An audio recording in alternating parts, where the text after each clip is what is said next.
Hey, what's going on, guys? Welcome back to the GM. It is your guy, Boulanger. Up next, discussing the AFC. Let's talk. As you guys know, this is a Baltimore Ravens first channel.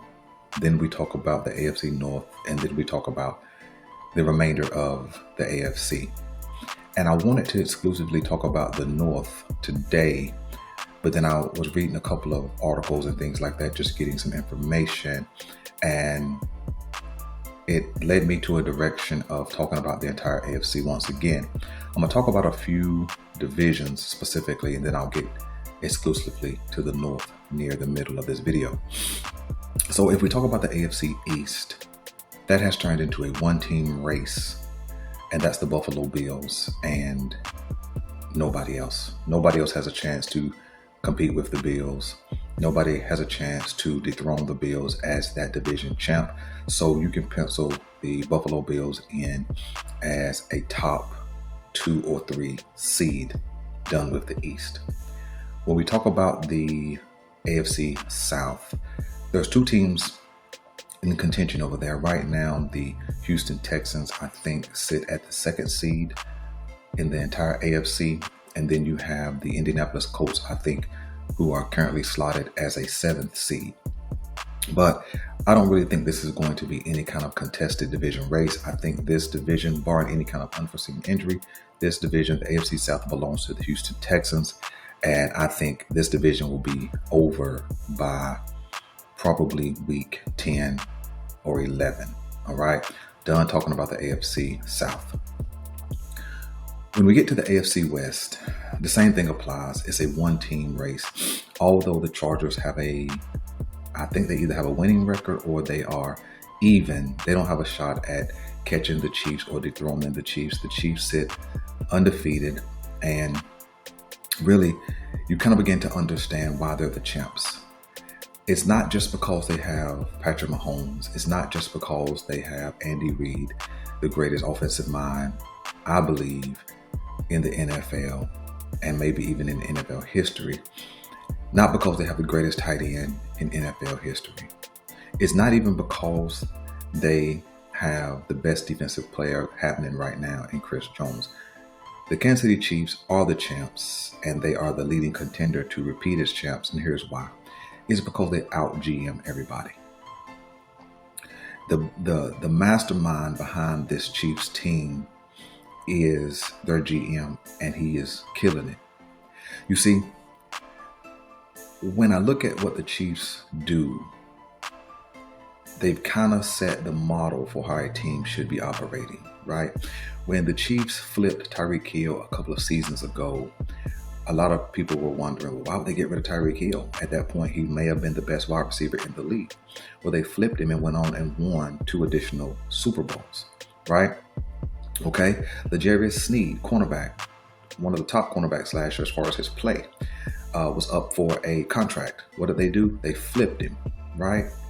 And got some draft compensation, and then they kept it moving, right? And even after flipping L'Jarius Sneed, this defense did take a step back, right? They just had a successor, plugged him in, and they went on to be undefeated up until this point, right? And so what do the Chiefs do, right? Everybody's talking about the Chiefs offense, the Chiefs offense, the Chiefs offense. Well, what the Chiefs do is, 1, they don't beat themselves. And 2, they are super aware of what they need to add around this team. So what do? They go out and flip a 5th round pick for DeAndre Hopkins. And even if it turns into a 4th round pick, the value is adequate because of his presence. When you hear D-Hop, Nuke Hop, whatever you want to call him, right? It's just his presence that makes a defense have to pay attention to him. Let's just be honest. So whether he comes out and he catches 50 balls the rest of the season for 700 yards, or he catches 30 balls the rest of the season for 450 yards, it really doesn't matter. You just need him to be available and ready when the playoffs get here, right? And so the Chiefs have positioned themselves at the top of the AFC, and they added a piece in DeAndre Hopkins that they needed. But let's not stop there. So reading the article, this is how I ended up going into talking about the entire AFC. Read an article where they picked up Patriots defensive end, edge rusher, John Usail or Ansel. I don't really know how to pronounce his name. That's not the important part. Well, who is him? Who is him, right? Nobody really knows who John Usail is, other than people who have been following football and really kind of get into the mud of things. Well, he's an edge rusher under the tutelage of Bill Belichick, who I think he eclipsed 8 sacks. He showed a lot of promise, a lot of speed, a lot of ability to get off the edge, that kind of thing. And he's kind of fell out of favor under Jerod Mayo. And so just because you fall out of favor doesn't mean you don't have talent. Well, what do the Chiefs do? The Chiefs make a small trade, pick him up. Not because he's going to be a life-changing addition. Could he be? Yeah. But not because he's really going to be a life-changing addition.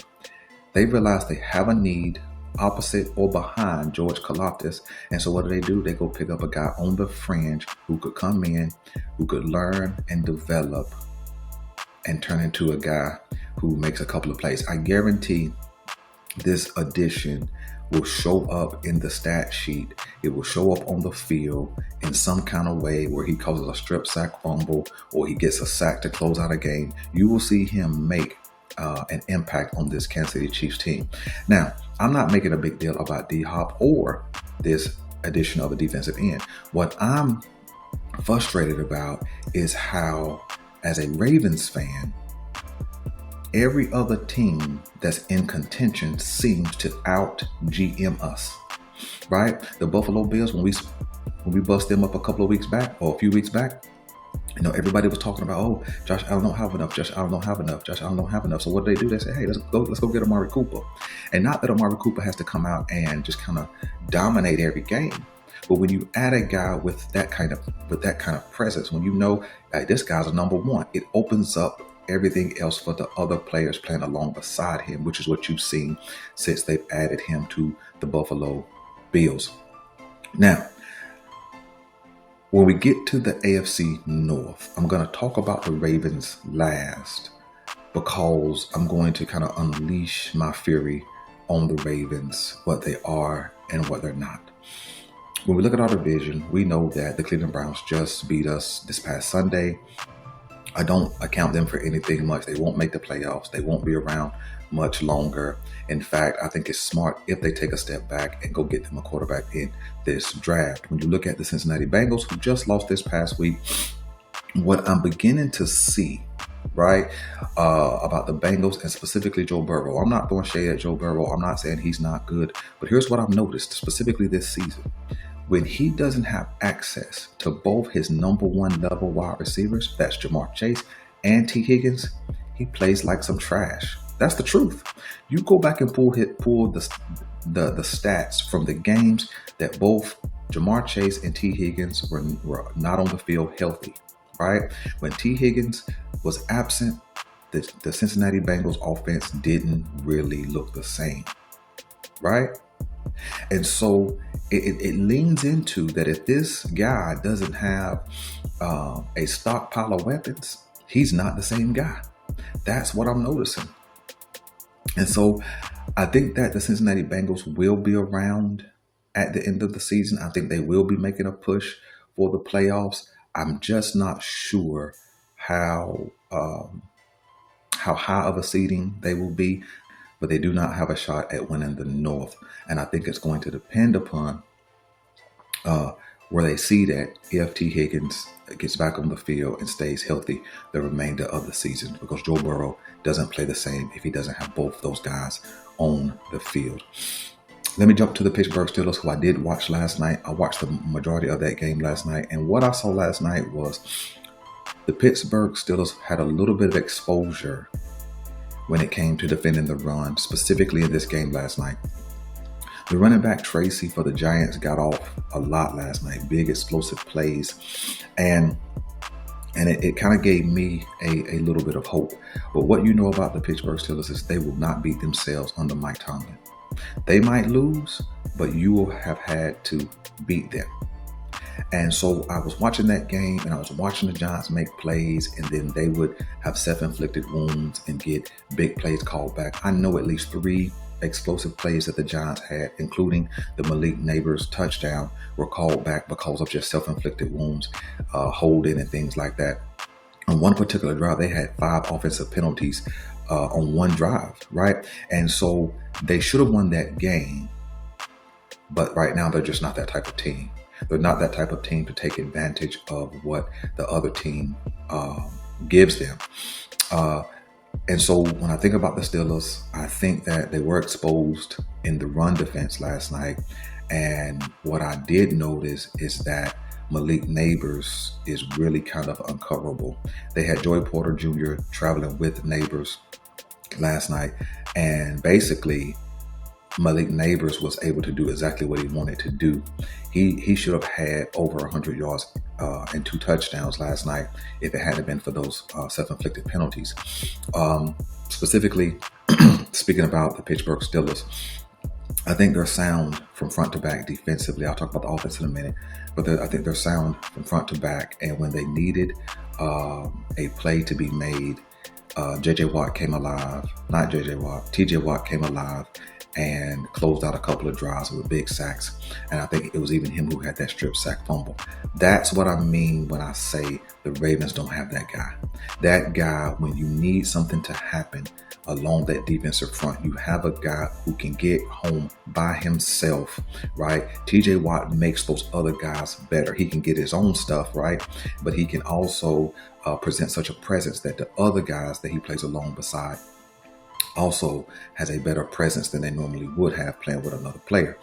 And so I think that, again, you're going to have to beat the Pittsburgh Steelers. Something else I noticed last night from the Pittsburgh Steelers defense is Patrick Queen is flying around sideline to sideline, having an impact. I think he's gotten better for the Steelers over the course of this season. And I think the only weakness in that secondary is Joey Porter Jr. What? Yeah, let me explain. Joey Porter Jr. has a habit of being handsy. Translation, he has a tendency to grab, especially with a guy who can run crisp routes and has a level of elusiveness. And you saw that last night as well. You saw him get called for defensive pass interference. Well, that's his 5th defensive pass interference this season, which means you can kind of get some plays off on him. He's a great young corner, and he will only get better. But I think that if you can kind of use that against him, you have a kind of a vulnerability in this defense. Other than that, man, I think this defense is solid from what I've been seeing this season. One of the best in the league. When you jump to the Pittsburgh Steelers, and I'm talking extensively about the Pittsburgh Steelers because I think that they will be the AFC North winner. I'll explain a little more about that here in a second.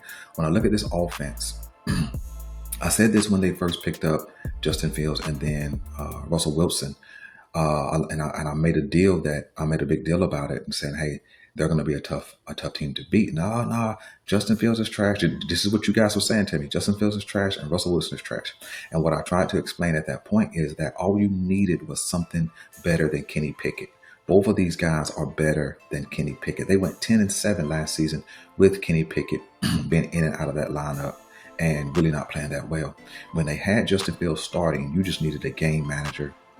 Because when you get that kind of defense, that kind of firepower defensively, all you needed something from the quarterback is somebody not to mess up the game, run the ball, throw the ball with a level of effectiveness, and get the game to the fourth quarter and close it out. And that's what Justin Fields was able to do. What you see, and very, very clearly why they made the move to Russell Wilson, is that he still has the deep ball. Russell Wilson has added a level of explosiveness to this team. You saw at least 4 or 5, if I'm remembering correctly, 20-plus plays. You saw George Pickens finally look like a number 1 receiver over the last couple of weeks under the leadership of Russell Wilson. You saw Russell Wilson have an ability to move the pocket and still move around when the pressure comes. He's not the Russell Wilson of old, but he's absolutely an upgrade over what you had from Kenny Pickett. And he's an upgrade as far as passing the ball over Justin Fields. You saw the big 6'6" Darnell Washington get a couple of plays and make big explosive plays, one of them being a 29-yard ball downfield. You saw the other tight end, Freiermuth, however you pronounce his name. You saw him make a couple of plays. You saw George Pickens. You saw Van Jefferson, and you just saw this offense look very vibrant. And so, again, I think that Russell Wilson brings a different element out of this offense. And then you saw Najee Harris do what he does, third consecutive 100-yard game. And so this is a complete team. It absolutely is the most complete team in the AFC North. I'm not saying better at quarterback. I'm not saying better at wide receiver. I'm not saying any of those things. I'm just simply saying they're a complete team offensively and defensively. And I think that what the Ravens have done, now I'm moving into the Ravens, I think the Ravens have, with this loss on Sunday, they've handed the AFC North to the Pittsburgh Steelers. We have absolutely had trouble beating the Steelers over the last few seasons. I think we're like 1-4 or 1-5 or something like that over the last couple of seasons. And I don't see that being any different this season. I don't see the Baltimore Ravens, with the way they're currently playing, I don't see them being able to beat the Pittsburgh Steelers twice. And with having that loss against the Cleveland Browns, you could have, I think that you basically given the division to the Steelers, which means we are going to be a 5th or 6th seed at best. My concern about the Ravens is how are we going to pull ourselves together going down the stretch? The Pittsburgh Steelers are the most complete team in our division, and they basically have a game and a half lead, even though they only have one more win or one less loss, however you want to look at it. But it's a game and a half because they don't have any division losses. And then all 3 of our losses are in the AFC conference, which then puts us behind the 8 ball. And so I think that when you look at what we look like down the stretch, I think that even if we go something like 7-2 and we finish 12-5, I don't think that will be good enough to win the AFC North, which means we now have to go on the road the entire playoffs, which may be fine because sometimes we wet the bed at home anyway. Continuing the thoughts about the Baltimore Ravens is I'm wondering, what are we going to do, right? We can't stay status quo with what's happening, right? With the improvement in Buffalo, with the elite play over in Kansas City, and they'll just get better as DeAndre Hopkins get integrated into that offense. That defense is already good. With the completeness of Pittsburgh and with the potential both offensively and defensively from Houston, we don't have what we need right now to go on the road and beat any of those teams in the playoffs with any level of consistency. So I'm super, super concerned with where we are, right? So do me a favor, man. Drop in the comment section what your concerns about us are, that being the Ravens. And do you believe that we have seeded the AFC North to the Pittsburgh Steelers with Sunday's loss? I believe that we have. And so I think that we're going to have to make a couple of trades. And here's why I say a couple of trades. If the Kansas City Chiefs, if they can make 2 moves and add solid pieces to their championship level team, then why in the heck can't we? Why? See, as a fan base, we've learned just to make the excuses for the organization. We've learned to say stuff like, well, salary cap, and well, we can't afford, and well, they're in a contract year. Why have we gotten into a habit of making the excuse of why we can't build a better team, but everybody else who's a championship level team can? Buffalo went out and got a $20 million Amari Cooper. You didn't hear them talk about a dadgum salary cap, right?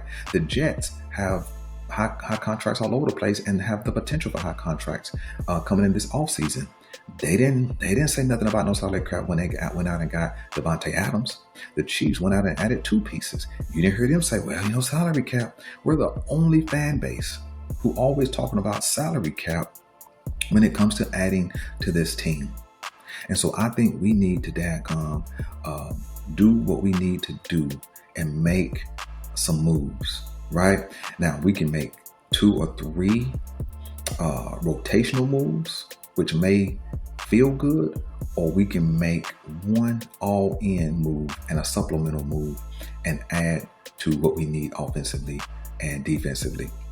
And so, and I think that needs to happen. Personally, I think we need to upgrade the wide receiver room at somewhere between 1 and 3, depending on who we can get, which will turn in, and this commentary will turn into my trade video coming out Thursday and Friday, if these guys are still available.